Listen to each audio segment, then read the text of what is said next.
வணக்கம். இது ஐபிசி தமிழின் செய்தி நேரம். முதலில் தலைப்புச் செய்திகள்.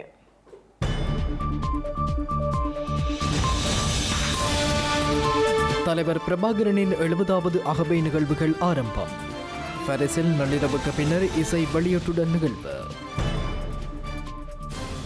இலங்கையில் மாவீரன் நினைவேந்தலுக்கு ஸ்ரீலங்கா அரசாங்கம் அனுமதி. சட்டத்தை மதிக்க கோரும் பொது பாதுகாப்பு அமைச்சர். காலநிலை சீர்கேடுகளுக்கு மத்தியில் நினைவேந்தல் ஏற்பாடுகள். வட்டுவாகல் பாலம் வெள்ளத்தில் மூழ்கியது. அர்ச்சுனா மீது விசாரணை என்கிறார் ஸ்ரீலங்கா சபாநாயகர். தனிப்பட்ட பாதுகாப்பு கோரும் சர்ச்சை நாடாளுமன்ற உறுப்பினர். அதானியுடனான ரகசிய சந்திப்பால் ஸ்டாலின் பதறுகிறார். ராமதாஸ் மீதான ஸ்டாலின் விமர்சனத்திற்கு அன்புமணி பதிலடி. ருமேனிய அரசுத் தலைவர் தேர்தலில் ரஷ்ய சார்பு வேட்பாளர் முன்னிலை. ஐரோப்பாவில் இறுக்கமடையும் வலதுசாரி தளம்.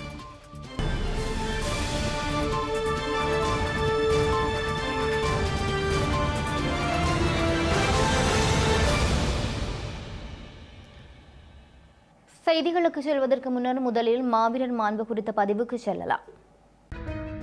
இலங்கையில் புதிய ஆட்சி, புதிய காட்சி என ஆரவாரங்கள் இந்த நவம்பரில் ஒலிக்கின்றன. சட்டத்தின் முன் யாவரும் சமன். இன மத மொழிவாதம் வலிப்பு பித்தங்களற்ற ஆட்சிக்கு ஸ்ரீலங்காவின் ஆட்சித் தலைவர் உறுதியளிக்கிறார். இப்படி எத்தனையோ உறுதிகளின் ஒலிப்புகள் பண்டா செல்வா எனவும் திம்பு ஒஸ்லோ எனவும் ஒலித்திருந்தன. ஆனால் அவையாவும் இறுதியில் நீர்க்குமிழிகள் போல உடைந்ததே தமிழினம் கண்ட வரலாறு. இந்த வரலாற்றின் பின்னணியில் தமிழினத்துக்கு விடுதலை வரலாற்றை தமது உதிரத்தால் எழுதிய தியாகிகளின் நினைவேந்தல் வாரத்தின் இன்னொரு நாள் இது. மாவீரரின் தியாகங்கள் அர்த்தமற்றவை அல்ல என்பதே உலக நியதி. இந்த நியதியுடன் உயர் லட்சிய விடுதலையாளிகளை மாண்பீற்றுவோம்.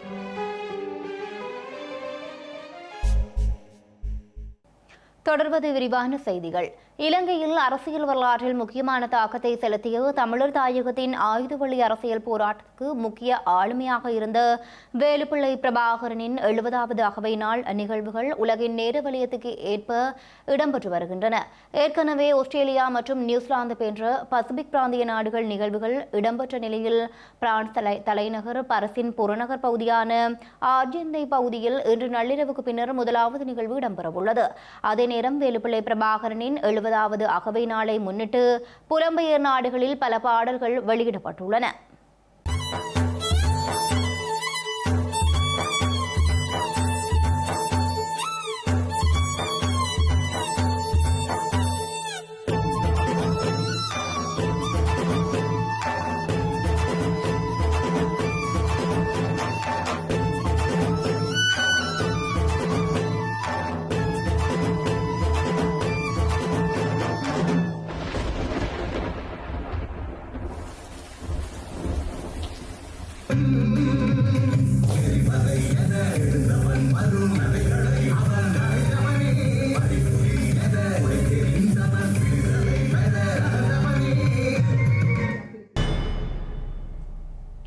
இலங்கையில் ஸ்ரீலங்காவின் ஆட்சி அதிகார மையத்தில் ஒரு மாற்றம் இடம்பெற்ற நிலையில் இந்த முறை மாவீரர் நாளை கடைபிடிக்க நிபந்தனைகளுடன் அனுமதி வழங்கப்படுவதாக ஸ்ரீலங்காவின் பொது பாதுகாப்பு அமைச்சர் ஆனந்த விஜயபால தெரிவித்துள்ளார். தமிழர் தாயகத்தில் கடுமையான காலநிலை சீர்கேடுகள் இருந்தாலும் நாளை மறுதினம் மாவீரர் நாளை எழுச்சியுடன் கடைபிடிக்க முன்னேற்பாடுகள் செய்யப்பட்டுள்ள நிலையில் இலங்கையில் தடை செய்யப்பட்ட அமைப்பு என்ற வகையில் விடுதலை புலிகள் தொடர்பான இலச்சினைகள், சீருடைகள், படங்கள் போன்றவற்றை காட்சிப்படுத்துவதை தவிர்த்து சட்டத்தின் எல்லைக்குள் நினைவேந்தல்களை நடத்துமாறு அவர் வலியுறுத்தியுள்ளார். நாட்டிற்கு சட்டம் ஒன்று உள்ளதாகவும் அந்த சட்டத்தின் பிரகாரம் விடுதலை புலிகள் அமைப்பு தடை செய்யப்பட்ட ஒன்றெனவும் ஸ்ரீலங்காவின் பொதுமக்கள் பாதுகாப்பு அமைச்சர் கூறியுள்ளார். எனினும் நாட்டின் வடக்கு, கிழக்கு, தெற்கு, மலையகம் அல்லது நாட்டின் எந்தவொரு பகுதியிலும் உள்ளவர்கள் உயிர்நீத்த தமது உறவுகளை நினைவு கூறுவதற்கு உரித்துடையவர்கள் என அவர் குறிப்பிட்டுள்ளார். இந்த நினைவுகூறல்களை அனுமதிப்பதன் மூலம் தடை செய்யப்பட்ட அமைப்புகள் மீள உருவாக்கப்படும் என சமூகத்தில் உள்ளவர்கள் நம்ப வேண்டிய தேவையில்லை என ஆனந்த விஜயபால கூறியுள்ளார். தமிழ் மக்கள் மரணித்து அவர்களது உறவுகளை நினைவு கூறுவதை தாம் தடை செய்யவில்லை என்ற போதிலும் இந்த நினைவுகூறலுக்கு வடக்கில் உள்ளவர்கள் வேறு அர்த்தம் கொடுக்கும் போதே சில சமயங்களில் பிரச்சினைகள் எழுந்ததாகவும் அவர் குறிப்பிட்டுள்ளார். எனினும் விடுதலை புலிகள் இயக்கம் தடை செய்யப்பட்ட அமைப்பு என்பதன் அடிப்படையில் அவர்களின் நினைவு சின்னங்கள், சீருடைகள், பதாதைகளை பயன்படுத்தி நினைவுகூறல்களை மேற்கொள்வதற்கு தமிழ் மக்களுக்கு இடமளிக்கப்பட மாட்டாது என்பதை வலியுறுத்த விரும்புவதாக அவர் கூறியுள்ளார். எனினும் மரணித்த உறவினரை நினைவு கூறுவதற்கு இந்த நாட்டில் எவருக்கும் தமது அரசாங்கம் ஒருபோதும் தடையாக இருக்காது எனவும் ஸ்ரீலங்காவின் பொது பாதுகாப்பு அமைச்சர் ஆனந்த விஜயபால மேலும் தெரிவித்துள்ளார். தமிழ் மக்களின் விடுதலைக்காக தமது இன்னுயிர்களை தியாகம் செய்த மாவீரர் நாளை நினைவு கூறும் மாவீரர் நாளை மறுதினம் தாயகம் மற்றும் புலம்பெயர் நாடுகளில் நினைவு கூறப்படவுள்ள நிலையில் மாவீரர் பெற்றோர்களை மதிப்பளிக்கும் நிகழ்வும் இடம்பெற்று வருகின்றது. மாவீரர் பெற்றோரை மதிப்பளிக்கும் நிகழ்வு சீரற்ற காலநிலைக்கு மத்தியில் தமிழர் தாயகத்தில் இடம்பெற்று வருவதுடன் பிரித்தானியா, பிரான்ஸ், ஜெர்மன் உள்ளிட்ட புலம்பெயர் நாடுகளிலும் இடம்பெற்றுள்ளன. அதே நேரம் மாவீரர் துயிலும் இல்லங்களில் மாவீரர் நாளுக்கான ஆயத்த பணிகள் முன்னெடுக்கப்பட்டுள்ளன. மாவீரர்களின் பெற்றோர்கள் மற்றும் உருத்துடையவர்களை கௌரவிக்கும் நிகழ்வு வவுனியா நகரசபை மண்டபத்தில் இன்று இடம்பெற்றது. தமிழ் தேசிய மக்கள் முன்னணியின் ஏற்பாட்டில் குறித்த நிகழ்வு இடம்பெற்றது. முன்னதாக நகரசபை வாயிலில் அமைந்துள்ள பொங்கு தமிழ் தூபியிலிருந்து மாவீரர்களின் பெற்றோர்கள் மண்டபத்திற்கு அழைத்து வரப்பட்டதுடன் 4 மாவீரர்களின் தாயாரால் பொதுச்சுடரேற்றப்பட்டது. அதனைத் தொடர்ந்து உயிர் நீத்த மாவீரர்களின் புகைப்படங்களுக்கு மலர் தூவி ஒளி தீபமேற்றி அஞ்சலி செய்யப்பட்டது. நிகழ்வில் மாவீரர்களின் பெற்றோர்கள், உறவினர்கள், பொதுமக்கள் என பலரும் கலந்து கொண்டிருந்தனர். அத்துடன் யாழ்ப்பாணம் வலிகாமம் வடக்கு பகுதியில் தமிழ் தேசிய மக்கள் முன்னணியின் தலைமையில் மாவீரர்களின் பெற்றோர்கள் மற்றும் உரித்துடையவர்களை கௌரவிக்கும் நிகழ்வு இடம்பெற்றுள்ளது. யாழ் மாவட்ட சுயேற்றை நாடாளுமன்ற உறுப்பினர் அர்ச்சுனா ராமநாதனின் நடவடிக்கைகள் தொடர்ந்தும் சர்ச்சையை ஏற்படுத்தி வரும் நிலையில் கடந்த வாரம் அவர் நாடாளுமன்றத்தில் நடந்து கொண்ட முறை குறித்து விசாரணைகள் நடத்தப்படும் என ஸ்ரீலங்காவின் சபாநாயகர் அசோக ரன்வல தெரிவித்துள்ளார்.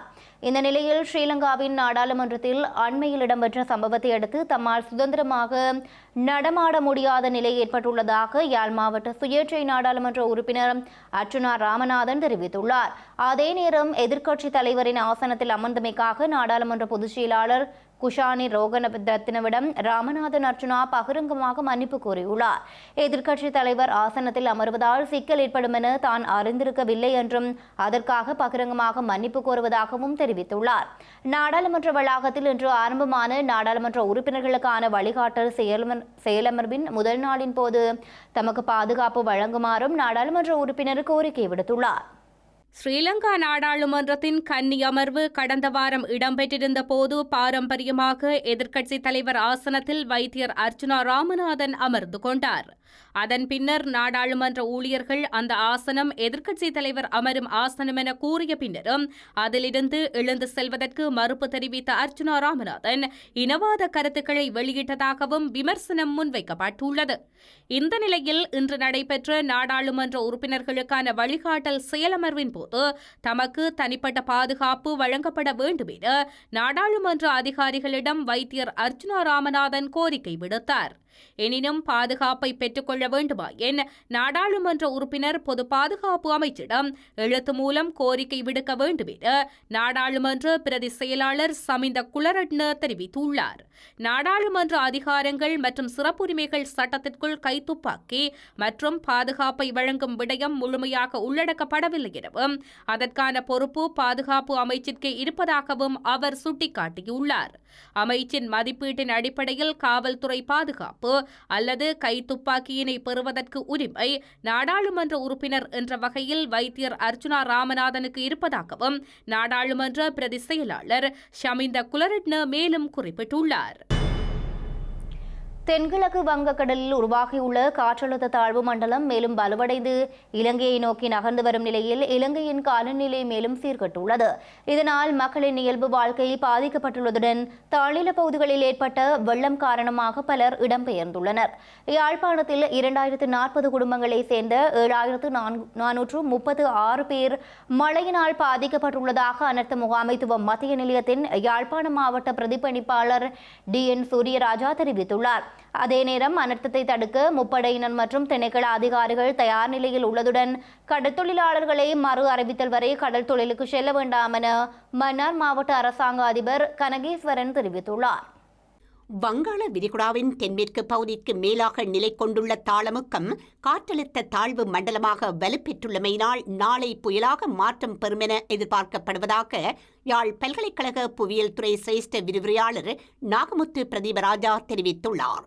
மட்டக்களப்பிலிருந்து சுமார் 500 கிலோமீட்டர் தொலைவில் காணப்படுவதாகவும் இது மேலும் விருத்தியடைந்து நாட்டின் கிழக்கு கரையை அண்மித்ததாக நகர்ந்து செல்லும் என எதிர்பார்க்கப்படுவதாக அவர் கூறினார். இதனால் வடக்கு கிழக்கு மாகாணங்களுக்கு கனமழை கிடைக்கப்பெறும் என அவர் தெரிவித்துள்ளார்.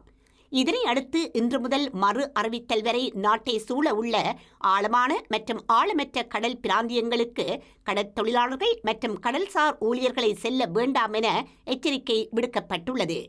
யாழ்ப்பாணத்தில் மழையுடன் கூடிய காலநிலை காரணமாக நெடுந்தீவுக்கான கடற்போக்குவரத்து இன்று முதல் மறு அறிவித்தல் வரும் வரை இடம்பெற மாட்டாதென நெடுந்தீவு பிரதேச செயலகத்தினால் அறிவிக்கப்பட்டுள்ளது. இதன் காரணமாக யாழ் வைத்தியசாலை செல்ல வேண்டியவர்கள், அரச உத்தியோகத்தர்கள் மற்றும் பொதுமக்கள் பெரிதும் பாதிக்கப்பட்டுள்ளனர். இந்த நிலையில் கிளிநொச்சி மாவட்டத்தில் மழையினால் 208 குடும்பங்களைச் சேர்ந்த 592 பேர் பாதிக்கப்பட்டுள்ளதுடன் 4 வீடுகள் பகுதியளவில் சேதமடைந்துள்ளதாக மாவட்ட இடர் முகாமைத்துவ பிரிவு தெரிவித்துள்ளது. அதன் அடிப்படையில் பாரதிபுரம், தொண்டைமான் நகர், மாவடியம்மன், கனகபுரம், ராமநாதபுரம், திருநகர், கனகாம்பிகை குளம், திருவையாறு, ஜெயந்தி நகர் ஆகிய பகுதிகளைச் சேர்ந்த மக்கள் பாதிக்கப்பட்டுள்ளனர். கிளிநொச்சி மாவட்டத்தில் தொடர்ச்சியாக கனமழை பெய்து வந்தாலும் மாவட்டத்தில் உள்ள பாரிய குளங்களுக்கு நீர் வரத்தின்மையால் குளங்களிலிருந்து வெள்ளம் ஏற்படக்கூடிய எந்த சாத்தியக்கூறுகளும் இல்லையென மாவட்ட அனர்த்த முகாமைத்துவம் தெரிவித்துள்ளது.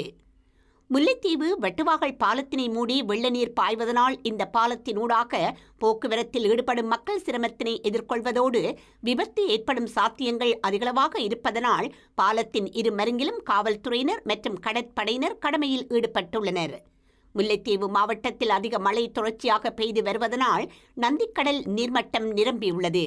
இதனால் வட்டுவாகல் பாலத்தின் நீர்மட்டம் உயர்ந்து பாலத்தினை மூடியதுடன் நீர் பாய்ந்தோடாமல் தேங்கியிருக்கும் நிலை காணப்படுகின்றது. அத்தோடு பாலத்தின் அணைக்கட்டுகள் சரியாக தெரியாமல் உள்ளதுடன் பாலத்தின் பல இடங்களில் உடைவுகள் ஏற்பட்டு சேதமடைந்து ஆபத்தான நிலை காணப்படுகின்றது. இதனால் வீதி எது, கடல் எது என தெரியாத நிலையிலேயே பயணிகள் பயணம் செய்ய வேண்டிய துர்ப்பாக்கிய நிலை ஏற்பட்டுள்ளது. இதனால் வட்டுவாகல் பாலத்தின் இரு கரையிலும் காவல்துறையினர் மற்றும் கடற்படையினர் பாதுகாப்பு கடமையில் ஈடுபடுத்தப்பட்டுள்ளதுடன் வீதி அபிவிருத்தி அதிகார சபையினர் பாலத்தின் இரு கரையையும் அடையாளப்படுத்தும் நடவடிக்கையில் தற்போது ஈடுபட்டு வருகின்றனர்.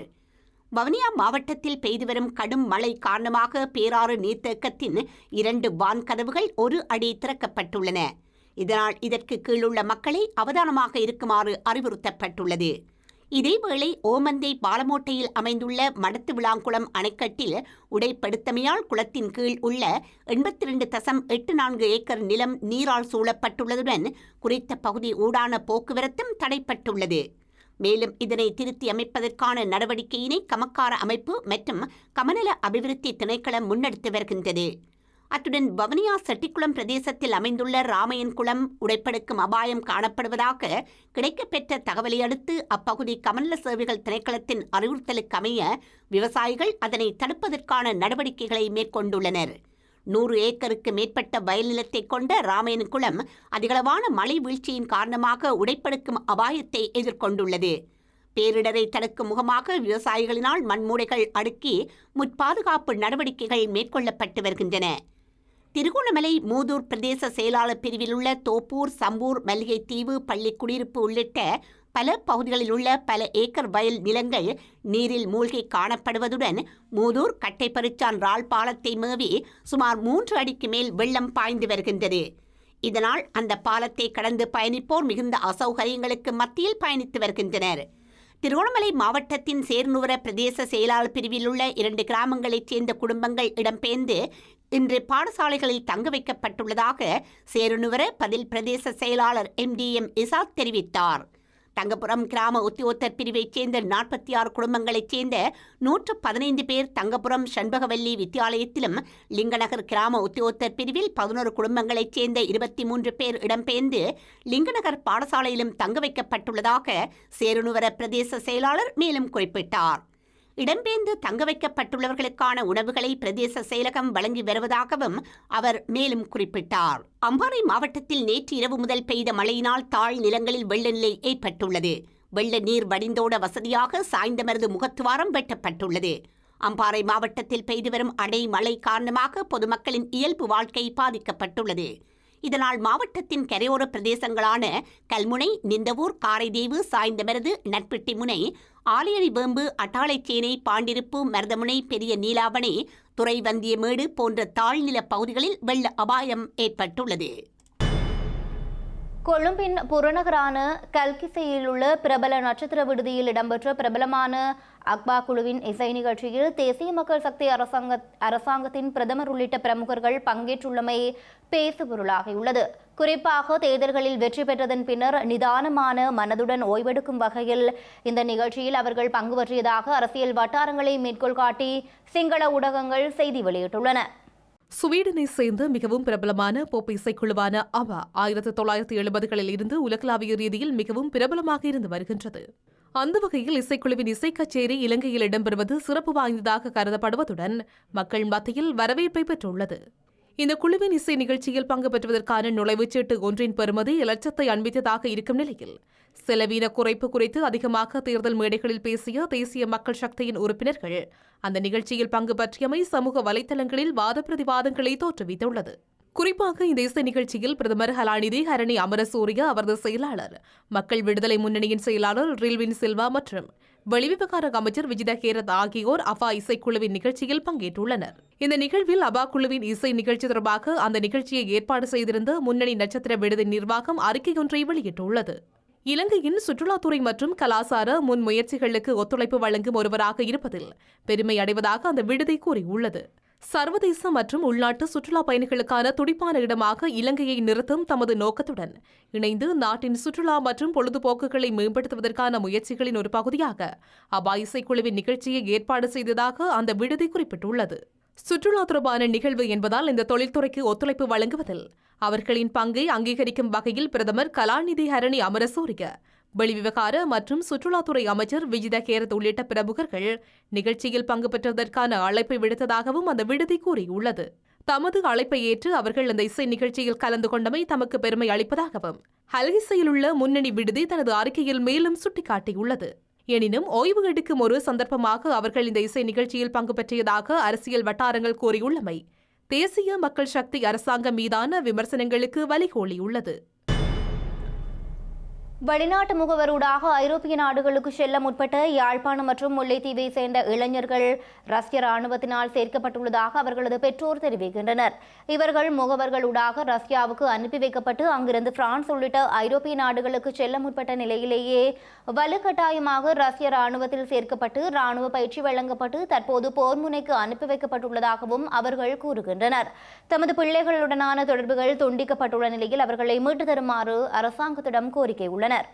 ரஷ்யாவுக்கு போனவர் விசிட் விசாவில் பிரான்ஸ் சென்றவர்களுக்காக ஏஜென்சியிடம் காசு கொடுத்து போனவர். அங்கே போய் ரஷ்யா எம்பசியில் ஏர்போர்ட்டில் இறங்கின உடனே ஒரு ஆர்மி கமாண்டர் தான் போய் இவையை பொறுப்படுத்திருக்கிறார். பொறுப்படுத்தி கூட்டிக்கொண்டே ஒரு 4 நாள் வெளியில் வச்சுருந்துட்டு திருப்பி அவர் தன்ட்ட கேம்புக்கு அழைத்து கொண்டு போயிருக்கிறார். அப்போ நாங்கள் ஏஜென்சியிடம் எடுத்து கேட்டோம், ஏன் இப்படி என்று. அவர் தான் என்னட்ட கொண்டு வந்து ஒப்படைக்க போகிறார், நீங்கள் ஒன்றும் பிரச்சனை இல்லை என்று சொன்னேன். அப்போ அந்த கேம்பிலேருந்து திரும்ப பிள்ளைக்கு மெடிக்கல் எடுத்திருக்கணும், ஆர்மி ஐசி ஒன்று கொடுத்துருக்கணும். அதே அதெல்லாம் கொடுக்குறீங்கன்னு கேட்க இதுகள் இருந்தால் தான் எங்களோட பிள்ளையை கொண்டு போய் அங்கால நாங்கள் விட வேணும், நீங்கள் ஒன்றுக்கும் பயப்படாதீங்க, அவங்க கேட்குறது எல்லாத்தையும் கொடுங்கோ செய்யுங்கோண்டு. என்ற பிள்ளையோட சேர்ந்து 6 பிள்ளைகள் அதில் யாழ்ப்பாணத்து பிள்ளைகள் 6 பேர். 6 பேரும் அதில் சொன்னதெல்லாம் செய்திருக்கணும். பிள்ளைகளுக்கு தெரியாது இப்போ இராணுவத்துக்கு அவங்க சேர்த்து விட போகிறாங்களன்னு பிள்ளைகளுக்கு அந்த விஷயம் தெரியல. ஏன்னா மொழி பிரச்சனை, மொழி தெரியாது. அதால் நாங்கள் ஏஜென்சியையும் பிள்ளைகள் கேட்க அவர் சொல்லியிருக்கிறார், அவங்க கேட்குறதெல்லாம் செய்யுங்கோ கொடுங்கோன்னு பிள்ளைகள் செய்திருக்குது. இப்போ பார்த்தா பிள்ளைகளை பேருந்து ட்ரைனிங்னு சொல்லிக்கொண்டு ட்ரைனிங்கும் கொடுத்துருக்குறாங்க.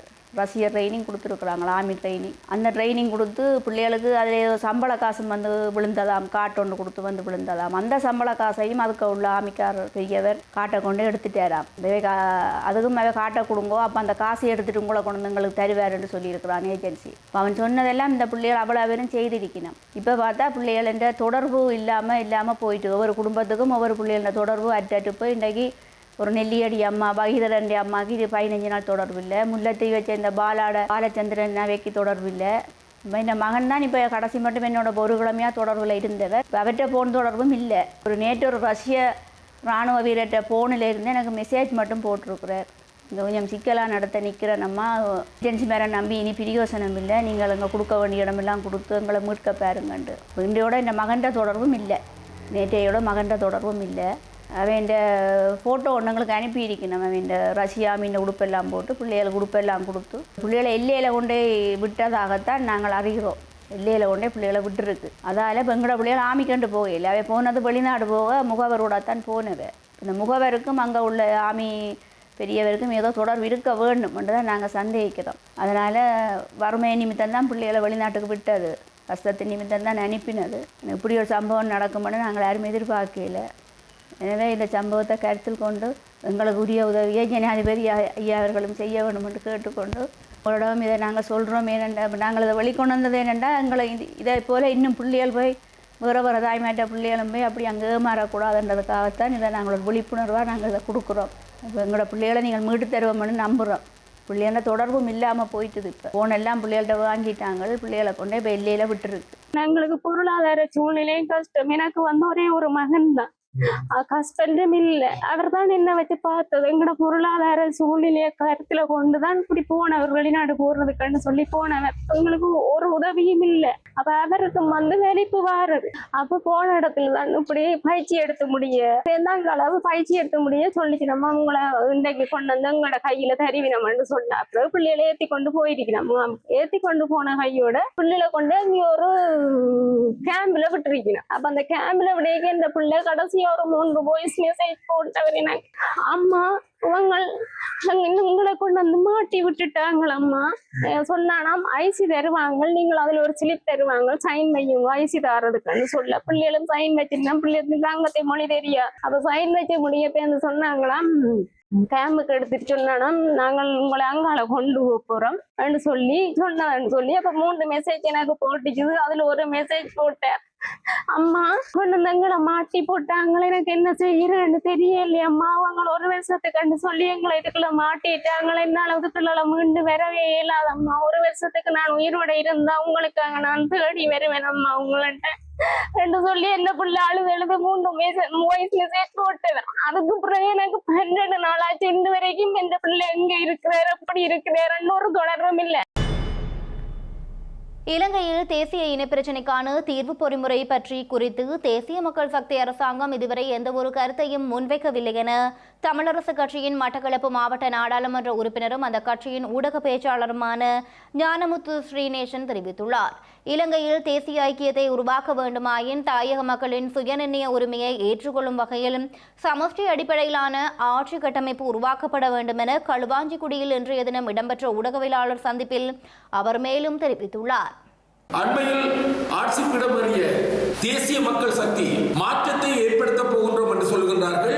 சிஸ்டம் சேஞ்ச் என்கிற விடயத்தை சொல்கின்றார்கள். ஆகவே தேசிய இனப்பிரச்சனை என்பது நீண்ட நாட்களாக, நீண்ட ஆண்டுகளாக பேசப்பட்டு வருகின்ற பிரச்சனை. அந்த பிரச்சனையை தீர்ப்பதற்கான வழிமுறை பற்றி, பொறிமுறை பற்றி அவர்கள் எதுவும் பேசவில்லை. இது தமிழர்களை பொறுத்தமட்டில், தமிழ் மக்களை பொறுத்தமட்டில், தமிழரசு கட்சியை பொறுத்தமட்டில், தமிழ் தேசிய கட்சிகளை பொறுத்தமட்டில் ஒரு ஏமாற்றத்தை தருகின்ற ஒரு விடயமாக அமைந்திருக்கின்றது. எனவே ஒரு மாற்றத்தை ஏற்படுத்துவதாக இருந்தால் வடக்கு கிழக்கில் உண்மையான அமைதியை அல்லது ஒற்றுமையை, ஒட்டுமொத்தமாக இலங்கையில் ஒரு ஒற்றுமையான தேசிய ஐக்கியத்தை ஏற்படுத்துவதாக இருந்தால் இந்த தேசிய இனப்பிரச்சினை நியாயமான வழியில் தீர்க்கப்பட வேண்டும். நியாயம் என்று சொல்கின்ற போது வடக்கு கிழக்கில் வாழுகின்ற தமிழ் பேசுகின்ற மக்களுக்கு சுயநிர்ணய உரிமையின் அடிப்படையில் சுயாட்சி கிடைக்க வேண்டும், ஒரு சமஷ்டி முறையான தீர்வு கிடைக்க வேண்டும் என்பதுதான் தமிழ் மக்களின் நீண்டகால ஆதங்கமாகவும் ஏக்கமாகவும் இருக்கின்றது. அது பற்றி கூறாமை ஏமாற்றத்தை கொடுத்திருக்கின்றது. அதனோடு நின்று விடாமல் இன்னொரு விடயத்தை சுட்டிக்காட்ட வேண்டும். குறிப்பாக காணாமல் ஆக்கப்பட்ட உறவுகள் தொடர்பாக சர்வதேச விசாரணை பற்றி தமிழ் மக்கள், தமிழ் தரப்பு கூறிக்கொண்டிருக்கின்றது. நியாயமான தீர்வு அதற்கு கிடைக்க வேண்டும். ஜனாதிபதி அனுரகுமார திசாநாயகவின் தலைமையில் இலங்கையில் நெருக்கமான ஒத்துழைப்பை பேணவுள்ளதாக சீன உப அமைச்சர் ஸ்வன் கயன் தலைமையிலான குழுவினர் தெரிவித்துள்ளனர். அதே நேரம் முதலீட்டு ஊக்குவிப்பு உள்ளிட்ட பல்வேறு அபிவிருத்தி முயற்சிகளில் இலங்கைக்கு ஆதரவளிக்க உள்ளதாகவும் அவர்கள் தெரிவித்துள்ளனர். சீன கம்யூனிஸ்ட் கட்சியின் மத்திய குழுவின் சர்வதேச திணைக்கள உப அமைச்சர் சன் ஹாயன் தலைமையிலான சீன தூதுக்குழு இன்று ஜனாதிபதி அலுவலகத்தில் ஸ்ரீலங்கா ஜனாதிபதி அனுரகுமார திசாநாயக்கவை சந்தித்து கலந்துரையாடியுள்ளது. ஜனாதிபதி தேர்தலில் அனுரகுமார திசாநாயக்க பெற்ற வெற்றிக்கும் பொதுத் தேர்தலில் அவரது கட்சிக்கும் கிடைத்த அமோக வெற்றிக்கும் வாழ்த்து தெரிவித்த சீன உப அமைச்சர் இந்த வெற்றிகளின் பின்னர் இலங்கையில் ஏற்பட்டுள்ள பரிமாற்றங்களுக்கும் பாராட்டு தெரிவித்தார். ஜனாதிபதி அனுரகுமார் திசாநாயக்கவின் தலைமையில் இலங்கையுடன் நெருக்கமாக ஒத்துழைப்புடன் செயற்பட சீனா தயாராக இருப்பதாகவும் உப அமைச்சர் தலைமையிலான குழுவினர் ஜனாதிபதியிடம் தெரிவித்தனர். சீனா மற்றும் இலங்கை ஆகிய இரு நாடுகளின் அபிவிருத்தி வாய்ப்புகள் குறித்து கவனம் செலுத்தப்படுவதுடன் இரு நாடுகளுக்கும் இடையில் பரஸ்பர நன்மை பயக்கும் நீண்டகால ஒத்துழைப்பு வேலை திட்டத்தை ஏற்படுத்துவதன் முக்கியத்துவம் குறித்தும் கலந்துரையாடப்பட்டது. முதலீட்டு ஊக்குவிப்பு, தொழில்நுட்ப பரிமாற்றம், டிஜிட்டல் எனப்படும் எண்ணியல் மயமாக்கல் மற்றும் கிராமிய பொருளாதாரத்தை மேம்படுத்துதல் உள்ளிட்ட பல்வேறு அபிவிருத்தி முயற்சிகளில் இலங்கைக்கு ஆதரவளிக்க சீனா தயாராக இருப்பதாக தூதுக்குழுவினர் தெரிவித்தனர். குறிப்பாக கல்வித்துறையில் பணியாற்றும் அதிகாரிகளுக்கு பயிற்சி அளித்து இலங்கையின் மனிதவள மேம்பாட்டை மேம்படுத்த சீனா ஆதரவு வழங்கும் என்றும் அவர்கள் ஜனாதிபதியிடம் உறுதியளித்தனர். சீன அரசாங்கம் இலங்கைக்கு வழங்கி வரும் தொடர்ச்சியான ஆதரவிற்கு நன்றி தெரிவித்த ஜனாதிபதி அனுரகுமார் திசாநாயக்க இரு நாடுகளுக்கும் இடையிலான ஒத்துழைப்பை மேலும் மேம்படுத்துவதற்கு அர்ப்பணிப்புடன் இருப்பதாகவும் தெரிவித்தார். இலங்கை மக்களை பொய்களை கூறி ஏமாற்றி எதிர்வரும் உள்ளூராட்சி மன்ற தேர்தலை வெற்றி கொள்ள எதிர்பார்த்துள்ள மக்கள் விடுதலை முன்னணி அரசாங்கம் அதன் பின்னரே வரவு செலவு திட்டத்தையும் சமர்ப்பிக்க எதிர்பார்த்துள்ளதாக ஸ்ரீலங்கா பொதுஜன பெரமுன குற்றம் சாட்டியுள்ளது.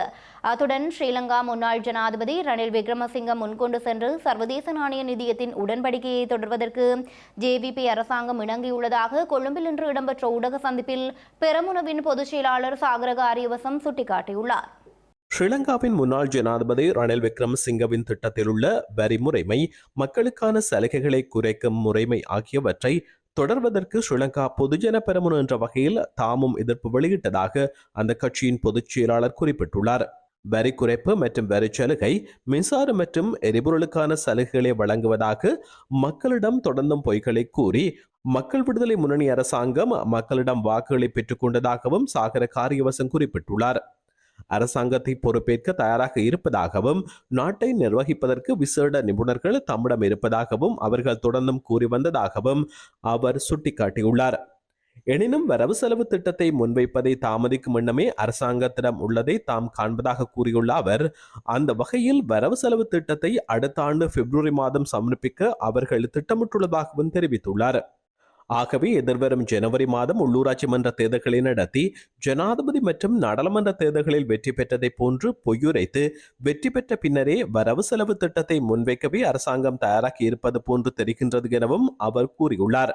கடந்த காலங்களில் அரசியல்வாதிகள் செய்த அனைத்து விடயங்களுக்கு எதிராகவும் மக்கள் மத்தியில் மக்கள் விடுதலை முன்னணி குரோதத்தை வளர்த்ததாகவும் அவர் குறிப்பிட்டுள்ளார். 225 நாடாளுமன்ற உறுப்பினர்களும் திருடர்கள் மற்றும் ஊழல்வாதிகள் என கூறி மக்கள் மத்தியில் பரப்புரைகளை மேற்கொண்டதாகவும் ஸ்ரீலங்கா பொதுஜன பெரமுனவின் பொதுச் செயலாளர் கூறியுள்ளார்.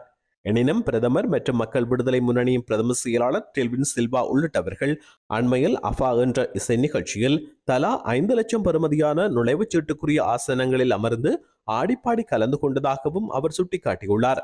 இந்த விடயம் தொடர்பாக தாம் பொறாமை கொள்ளவில்லை எனவும் அதனை தவறாக கருதவில்லை எனவும் கூறியுள்ள அவர் தமது அரசாங்கத்தின் காலப்பகுதியில் நாமல் ராஜபக்ச அல்லது அமைச்சர் ஒருவர் இவ்வாறான நிகழ்வுக்கு சென்றிருந்தால் எவ்வாறான கதைகளை அவர்கள் கூறியிருப்பார்கள் என்பதனை மக்கள் எண்ணி பார்க்க வேண்டும் எனவும் அவர் மேலும் கேட்டுக்கொண்டுள்ளார். இலங்கையில் வடக்கு கிழக்கில் புயல் எச்சரிக்கை விடுக்கப்பட்டுள்ளமையினால் இலங்கையின் கடல் எல்லைகள் கடற்தொழில் நடவடிக்கைகளுக்கு ஈடுபட வேண்டாம் என இந்திய கடற்தொழிலாளர்களுக்கு தென்னிந்திய மீன்பிடித்துறை எச்சரித்தமை இந்திய கடற்தொழிலாளர்கள் இலங்கை கடற்பரப்பினுள் அத்துமீறி நுழைவதை உறுதிப்படுத்தியுள்ளதாக அகில இலங்கை தொழிலாளர் சமூகத்தின் கூட்டமைப்பின் தேசிய அமைப்பாளர் NV சுப்பிரமணியம் தெரிவித்துள்ளார். எனவே தமிழக மீன்பிடித்துறையானது இந்திய கடற்தொழிலாளர்களை இலங்கை கடப்பில் அத்துமீறி மீன்பிடிக்க நடவடிக்கையில் ஈடுபடுவதை தடுத்து நிறுத்த வேண்டும் என இன்றைய தினம் யாழ்ப்பாணம் மாதுகல் பகுதியில் இடம்பெற்ற ஊடகவியலாளர் சந்திப்பில் அவர் வலியுறுத்தியுள்ளார். இந்திய மீனவர்கள் இலங்கை கடற்பரப்புக்குள்ளே வந்து மீன்பிடிப்பதை தமிழக மீன்பிடித்துறை உறுதிப்படுத்தி இருக்கின்றது. நாங்கள் பல முறை இது சம்பந்தமாக அவர்களுக்கு எடுத்து கூறியும் திசை மாறியும் காற்றின் அழுத்தம் காரணமாகவும் இலங்கை கடற்பரப்புக்குள்ளே இந்திய படகுகள் செல்வது இயல்பான விடயம் என்று கூறினாலும் இன்று இலங்கை கடற்பரப்புக்குள்ளே போய் மீன்பிடிக்க போக வேண்டாம் என்று எச்சரித்திருப்பது இலங்கை கடற்பரப்புக்குள்ளே இந்திய மீனவர்கள் வந்து மீன்பிடிப்பதை உறுதி செய்திருக்கின்றனர். அவர்கள் தங்களுடைய உயிரை பாதுகாப்பதற்காக இன்று இலங்கை கடற்பரப்புக்குள்ளே இந்த சூறாவளி வருகின்ற நேரம் மீன்பிடிக்க போகக்கூடாது என்று சொல்லியிருக்கின்றார்கள். வரவேற்கத்தக்க விடயம். இலங்கையிலே வடபுலத்திலே வாழுகின்ற மீனவர்கள் வாழ்வாதாரத்துக்கு வழியின்றி பட்டினி சாவை எதிர்நோக்கி கொண்டிருக்கின்ற இந்த சூழலிலே இதை கண்டும் காணாமலும் எமது உயிர் பாதுகாப்பையோ அல்லது வயிற்று பசியை போக்குவதற்கு கருணை காட்டாத தமிழக மீனவர்கள் எமது கடற்பரப்பிலே வந்து தொடர்ந்து மீனை பிடிப்பதுமல்லாமல் எமது வளங்களை அழித்து விட்டு செல்வது வளமையான வாடிக்கையான விடயமாக கருதப்படுகின்றது. எனவே இன்று இந்த சூறாவளி அனர்த்தத்திற்காக எச்சரிக்கை விட்டிருக்கின்ற மீன்வளத்துறை இந்திய இழுவமணி தொழிலாளர்கள் அல்ல இந்திய மீனவர்களை எமது கடற்பரப்புக்குள்ளே தொடர்ச்சியாக வருவதை தடுக்க வேண்டும். இன்று தடுத்தது போல் இந்த தடை தொடர் தடையாக இருக்க வேண்டும். இருந்தால் எமது இருநாட்டு மீனவர்களுடைய பிரச்சனையும் தீர்வதற்கு இது ஒரு வழிவகுக்கும். தமிழகத்தின் ராமேஸ்வரத்திற்கும் இலங்கையின் தலைமன்னாருக்கும் இடையே விரைவில் பயணிகள் கப்பல் போக்குவரத்து மீண்டும் ஆரம்பிக்கப்படும் என தமிழ்நாட்டு கடல்சார் வாரிய தலைமை செயல் அலுவலகர் வள்ளலார் தெரிவித்துள்ளார். நாகப்பட்டினம் மற்றும் யாழ்ப்பாணம் காங்கேசன்துறை இடையே பயணிகள் கப்பல் போக்குவரத்து நடந்த ஆண்டு ஆரம்பிக்கப்பட்ட நிலையில் ராமேஸ்வரத்திற்கும் இலங்கைக்கும் தலைமன்னாருக்கும் இடையே விரைவில் பயணிகள் கப்பல் சேவை ஆரம்பிக்கப்பட உள்ளதாக அவர் மேலும் கூறியுள்ளார். மாண்புமிகு நெடுஞ்சாலைத்துறை அமைச்சர் அவர்கள் கூறியதுக்கு இணங்க மத்திய அரசு உடைய திட்டத்தின்படியும் இங்கிருந்து நம்முடைய தலைமன்னாருக்கு கப்பல் போக்குவரத்தை தொடங்க வேண்டும் என்ற அடிப்படையில் அதற்கு தொடங்குவதற்கு ஏற்ற இடம் எது என்று பார்ப்பதற்காகவும் நேற்று முழுமையான ஆய்வு பணி எடுத்துக்கொள்ளப்பட்டது. அதைத் தொடர்ந்து ஒரு 3 இடத்தை நாங்கள் பார்த்திருக்கின்றோம். 3 இடத்துல என்விரான்மெண்ட் கிளியரன்ஸ் வாங்குவதற்கு தோதான ஒரு இடத்தை தேர்வு செய்து அதிலிருந்து கப்பல் போக்குவரத்தை உடனடியாக துவங்குவதற்கு ஏற்பாடு செய்திருக்கின்றோம். கூடிய விரைவில் முதல் டெம்பரரி ஜெட்டி மூலமாக ஆரம்பிச்சுட்டு அப்போ பெர்மனண்டாக ஒரு டெர்மினல் கட்டுவதற்கு ஏற்பாடு செய்திருக்கின்றோம். வரும் பொழுது இங்கு வருகின்ற வடநாட்டு பக்தர்கள் இங்கிருந்து ஸ்ரீலங்கா செல்வதற்கும் இங்கும் இந்த பகுதி ராமேஸ்வரம் பகுதி பொருளாதார வளர்ச்சி பெறுவதற்கும் மிகப்பெரிய வாய்ப்பாக அமையும். மேலும் சரக்கு போக்குவரத்தும் இங்கிருந்து அருகில் உள்ள நம்முடைய ஸ்ரீலங்காவுக்கும் மற்றும் இங்கே இந்தியாவுக்குள்ளே உள்ள பிற துறைமுகங்களுக்கு மூலமாக தோணி மூலமாகவும் அப்புறம் பார்ஜ் மூலியமாகவும் கொண்டு செல்வதற்கும் நாங்கள் திட்டம் வைத்திருக்கின்றோம். இவ்வாறு சரக்கு போக்குவரத்து மற்றும் பொதுமக்களுடைய போக்குவரத்து பழைய காலம் போகவே இங்கு வரும் பொழுது இந்த தீவினுடைய பொருளாதார வளர்ச்சி பெரும் அளவிற்கு மேற்படும் என்று நம்புகின்றோம். நம்முடைய தமிழக அரசு இதில் மிகவும் தீவிரமாக இருக்கின்றது. இந்த பகுதியினுடைய பொருளாதார வளர்ச்சியை மேற்படுத்த வேண்டும் என்ற அடிப்படையில் இந்த பணியோடு சேர்த்து என்னுடைய வெள்ளப் பணியோடு சேர்த்து இந்த பணியும் செய்து வருகின்றேன் என்பதை தெரிவித்துக் கொள்கின்றேன். மேலும் சில உள்ளூர் செய்திகள் தொடர்கின்றன.